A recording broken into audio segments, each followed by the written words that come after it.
Breaking news. Turkey has urgently stood up for Azerbaijan and a storm is heading for Putin. A strike from both sides. China is turning away from Russia. The US is tearing it apart from within. Elon Musk has made up his mind. North Korea has made an alarming decision. They are preparing to break into the front lines. Russia has been engulfed in explosive chaos. The enemy is being swept out completely. All this and more in our episode Hellpoint. Trump was openly told off. Elon Musk has betrayed his former friend, and now he's setting out on his own in the ocean of politics. What a turn of events. He wants to oust the politician and become president. The beginning of a split in the US. The whole world is watching this. Something truly phenomenal is brewing. Whom? Don't miss it in the material ahead. He couldn't get along with Donald Trump and decided to work against him. The richest person in the world, Elon Musk, seems to have finally fallen out with the current American president, seeking revenge for being thrown out of the White House. Musk has promised to outplay Trump on his own turf.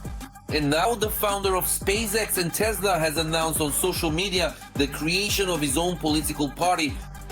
Do you want a new political party? You'll get one when our country faces bankruptcy, looting and bribery. We live in a one-party system, not a democracy. Today, the American party has been created to return your freedom to you.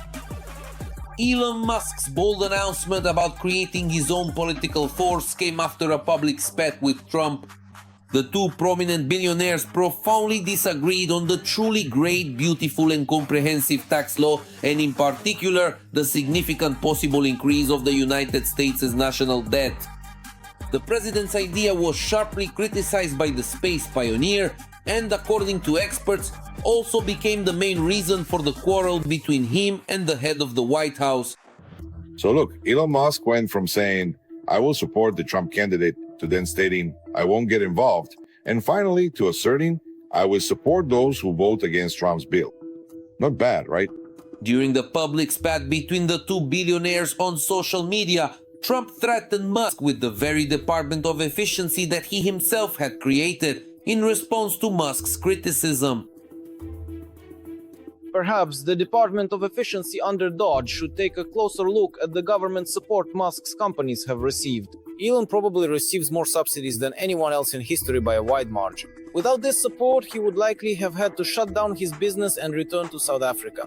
No more rocket launches, satellites, or electric car manufacturing. In response to this, Musk came out with an entire political party.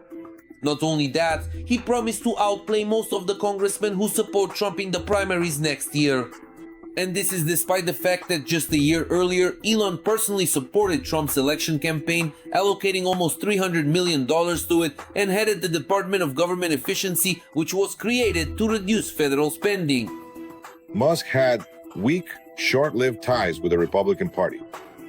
Having long been a Democrat, he only began to identify himself with the Republican Party in 2022 and started making large public donations to the party only before the elections last November. But let's return to Musk's idea about the emergence of a counterweight to the Democrats and Republicans in the US. The creation of a powerful third political party in the United States is theoretically possible, but in practice extremely difficult, analysts explain. The US has a majoritarian system where the winner takes all. This discourages most Americans from voting for third parties. Almost all states award all their votes to the winner. Even if a third party receives 20% of the votes nationwide, it may end up without a single electoral vote. Additionally, for the space conqueror to form a party in America, they would have to navigate all the bureaucratic nuances of registering a political force in the US, carry out massive legal preparations, open hundreds or even thousands of campaign offices, assemble a competent team, draft a party platform, and launch an unprecedented promotional campaign. At present, it is unclear whether Elon Musk has officially filed documents to register his American party. However, Musk has already stated that his newly created political force may be aiming for at least several seats in Congress right from the start. It is worth noting that throughout the history of the United States, only a handful have managed to achieve this, and that one seat in Congress has become, for the leaders of small American parties as they are called in the States, the goal of a lifetime and the peak of their political careers. As for Musk's claim of winning several dozen seats in Congress, not to mention actually competing with the major Republican Party, in today's reality this is impossible. To me, the idea that Elon Musk will be the next American champion just sounds like a joke. But this is a good opportunity for the Democrats to try to re-establish themselves once again as the party of blue-collar workers. Even though Elon Musk acts like an ordinary guy from the people, breaking into American politics is extremely difficult. In addition, Elon neither has the time nor the patience American politicians assure. The impulsive billionaire is not used to putting things off, let alone spending years building plans and strategies, just like with his spaceship. He is ready either to take off right here and now or to crash completely. So it is quite possible that, after weighing all the real pros and cons, the American space conqueror will abandon the idea of conquering the American political Olympus. Ukraine is taking down Russian Iskanders. The time for retribution has come. Russia shudders from these strikes.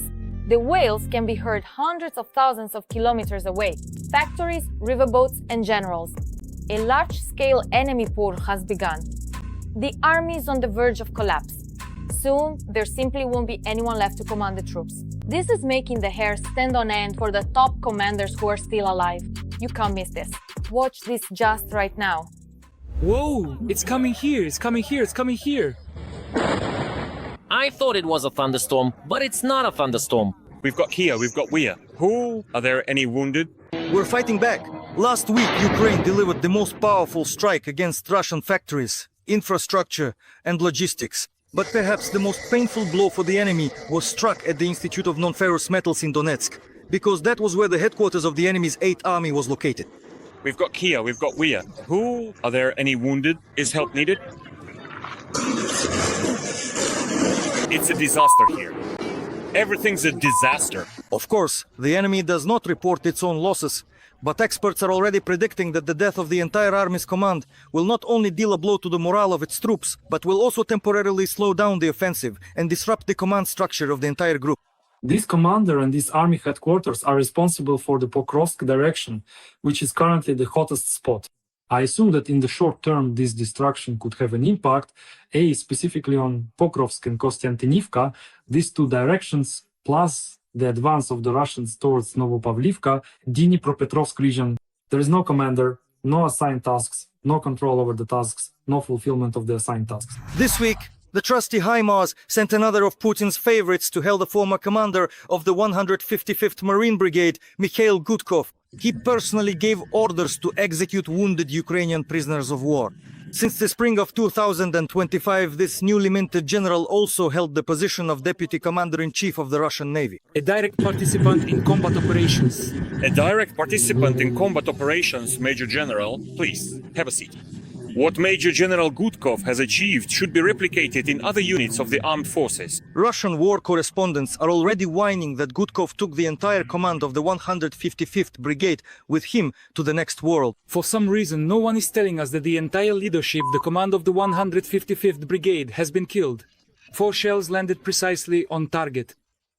The war correspondents have taken up some interesting arithmetic. They calculated that since the start of the full-scale invasion, the Russian army has already lost 11 generals.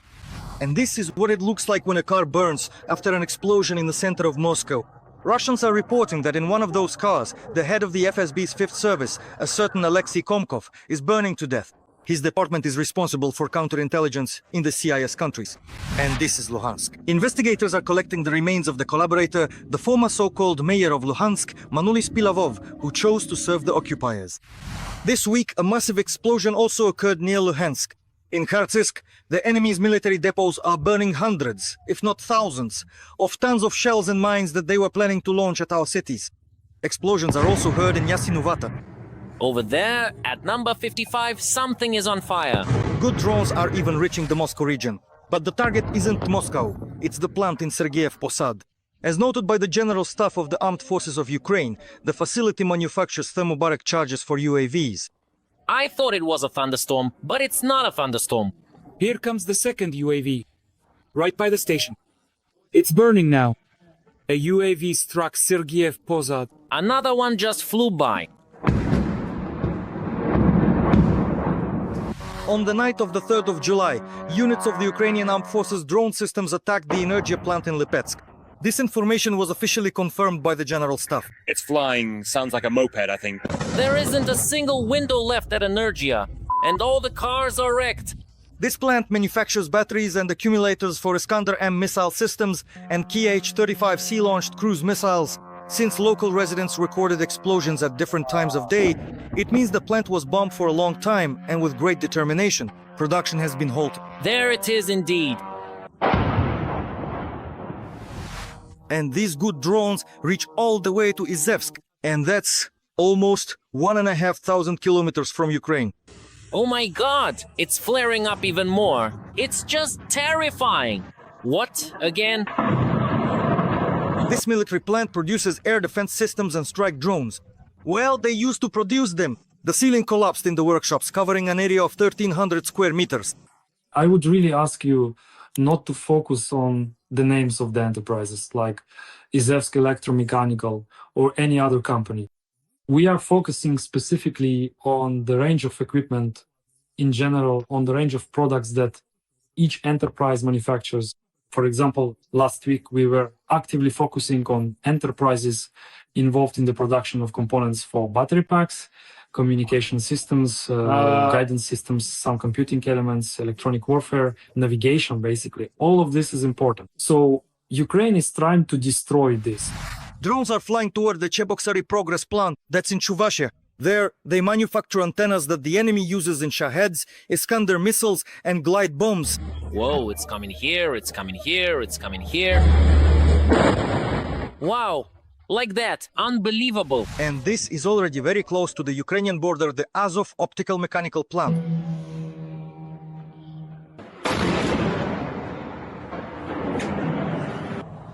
Their main products are radar homing heads for missiles and equipment for artillery and anti-tank systems. Unbelievable. Here it comes. Did you see that? That night, it was frightening even for the sailors in Novorossiysk, where the Russians are hiding the remnants of their fleet. Naval drones crept right up to the bay itself, while aerial drones flew over the port.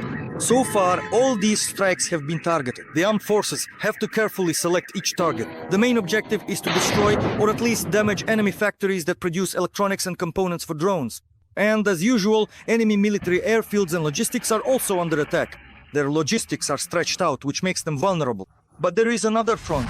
The explosions there are not as spectacular, but the enemy's losses are very painful. The fleet. The tanker fleet. In the Mediterranean Sea, something exploded in the engine room of the vessel Villa Mora, which was carrying about 1 million barrels of crude oil. This Villa Mora has entered Russian ports many times. The vessel belongs to Russia's so-called shadow tanker fleet, which now numbers about 200 ships.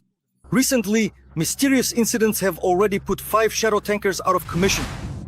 Factories, motor ships, generals. Putin's 3-day blitzkrieg certainly did not anticipate military operations thousands of kilometers from the Ukrainian border right at home, where life is becoming less and less comfortable for Russians. That's it. It's the end for our city. And it will only get worse. The Ukrainian defense industry is already launching new production lines. Alexander Zahorodny, TSN, Week 1+1, United News Marathon. Every voice matters. Join our community, support independent journalism and help us bring you the truth from Ukraine. Become a member of Ukraine Today. Join us now. Urgent. Turkey bursts into the fight. A powerful blow to Putin. Aliyev launches a full-scale offensive and behind him stands Erdogan. Russians are being pressured in Azerbaijan. The Kremlin has exploded.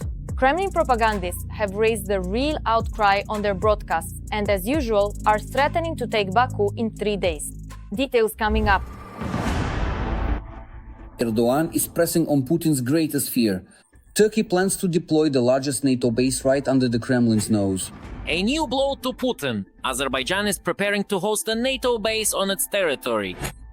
Amid the escalating conflict between Baku and Moscow, the main support for Ilham Aliyev is Turkish President Recep Erdogan, whose geopolitical and military ambitions in the Caucasus region are aimed at reducing Russia's influence.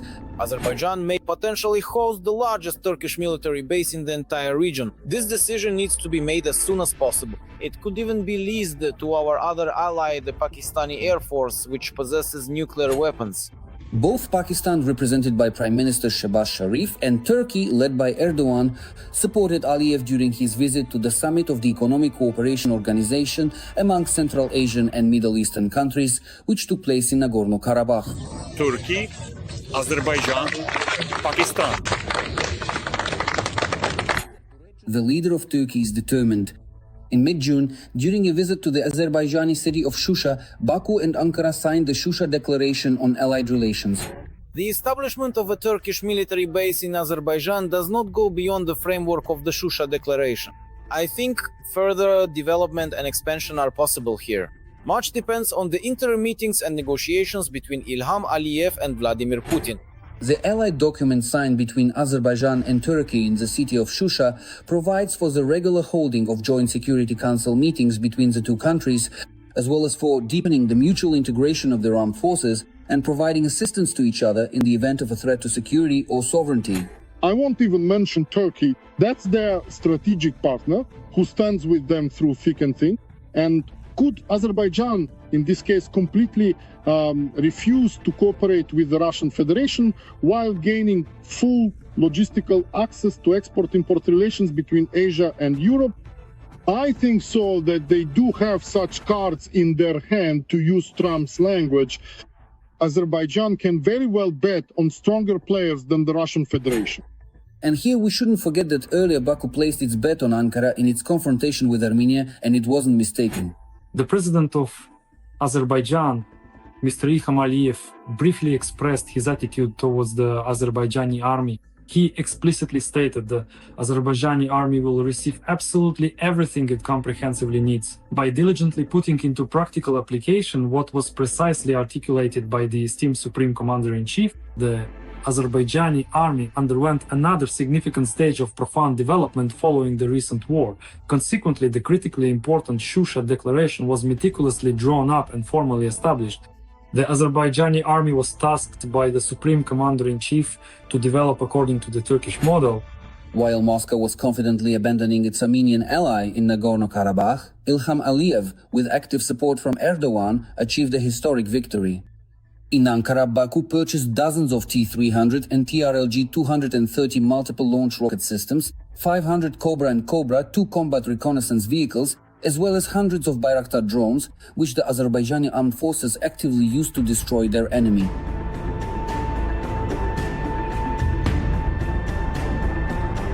Narrator: Erdogan became the grey eminence behind Aliyev's triumph.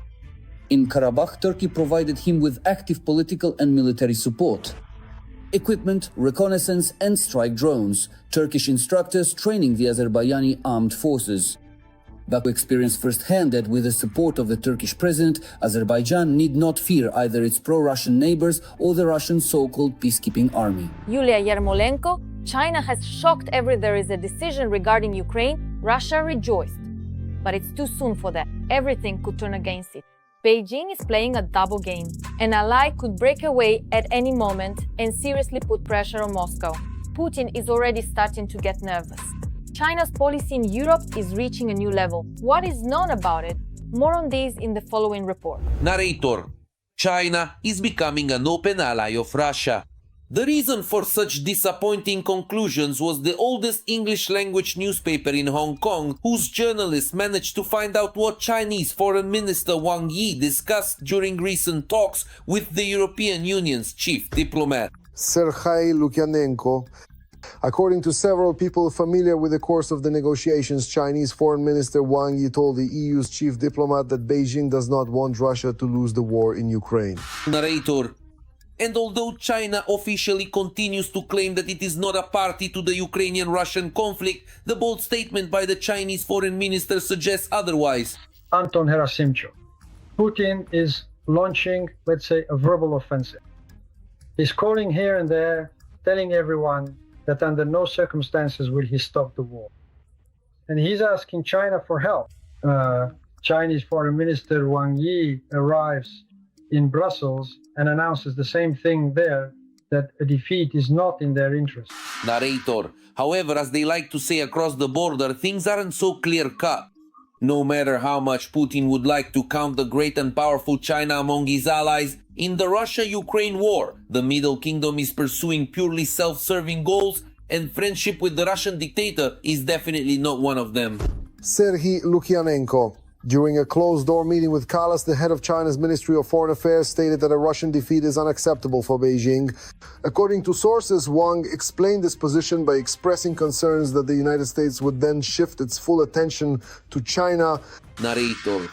It turns out that during the official meeting in Brussels, the conversation might have been about something entirely different, and the Kremlin started celebrating prematurely. Anton Gerasimchuk, we see these words from Wang Yi, which are quoted by the South China Morning Post. This is a well-known, influential newspaper that, so to speak, has its own insider. What did he actually say? Maybe even this newspaper doesn't know whether he said, we cannot allow Russia to be defeated. Or did he say, we cannot allow... Announcer. And such a scenario of European-Chinese negotiations is already much more plausible, analysts assure. As for the high-profile Hong Kong article, it could also be part of China's policy plan in Europe. Anton Gerasimchuk, no, neither Ukraine nor the US nor the Europeans says that we need Russia to be defeated. So what exactly did Wang Yi mean? Was he translated correctly from Chinese? Was he quoted accurately? Or perhaps his words were distorted? Serhiy Lukyanenko. There is propaganda in China as well, which, let's say, well, it is certainly different from Russian propaganda and from the propaganda in countries of militant Islam. But there is propaganda there too. It's not like they don't say anything about anyone.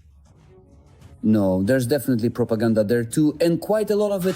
Announcer. Thus, analysts believe that Beijing on the one hand is flirting with the Kremlin in exchange for cheap energy resources, while on the other hand, it is trying to build a dialogue with Europe on terms that are favorable to itself. There is China can be pressured as its European market is more important than Russia's. Announcer. So it's too early to count Beijing as an ally of Putin, and even more so to expect that China will actually turn away from Europe and support the bunker dweller in the war. Most likely, things won't go further than loud statements from China's foreign ministry. And even those statements, as it turned out, might not have been so loud after all, due to incorrect translation. Yulia Yarmolenko. The video from North Korea is everywhere now. New cannon fodder is being prepared for dispatch to Russia. Putin has pressured North Korea. We're talking about several tens of thousands of soldiers. They will be thrown straight into hellish battles. Then Kim Jong-un will once again stage a tragicomedy, standing by the coffins. A familiar scenario will be played out for the second time. We'll tell you in just a moment how exactly North Korea will be strengthening the Russian army. Announcer. North Korea intends to send up to 30,000 soldiers to fight in the war against Ukraine, and the troops could arrive in Russia in the very near future. Translation from Russian to Ukrainian. We have always supported and will continue to support all decisions made by President Putin and the Russian government. I hope that we will always stand together in the fight against imperialism. Anatoly Novichkov, according to reports from both the Russian side and North Korea, initially these were supposed to be so-called workers or people who were planned to be brought in for... to work at enterprises of the Russian military-industrial complex. Narrator. Both Russia and North Korea had long denied the participation of North Korean troops in the war against Ukraine. But suddenly the commander-in-chief of the Russian army, Gerasimov, began publicly thanking their allies, and the North Korean dictator Kim even called participation in the war sacred. Vladimir Putin, I would like to specifically acknowledge the participation of the servicemen of the Democratic People's Republic of Korea in the liberation of the border regions of the Kursk region, who, in accordance with the Treaty on Comprehensive Strategic Partnership between our countries, provided significant assistance in defeating the Ukrainian armed forces group that had broken through. The soldiers and officers of the Korean People's Army, carrying out combat missions side by side with Russian servicemen during the repulsion of the Ukrainian incursion, demonstrated high professionalism, resilience, courage, and heroism. Announcer. In November 2024, the DPRK sent 11,000 of its soldiers to Russia. About 4,000 were killed or wounded. Dictator Kim held a concert in their honor and personally mourned the fallen publicly. But he did not refuse to provide Putin with new cannon fodder. Vladislav Sirotyuk.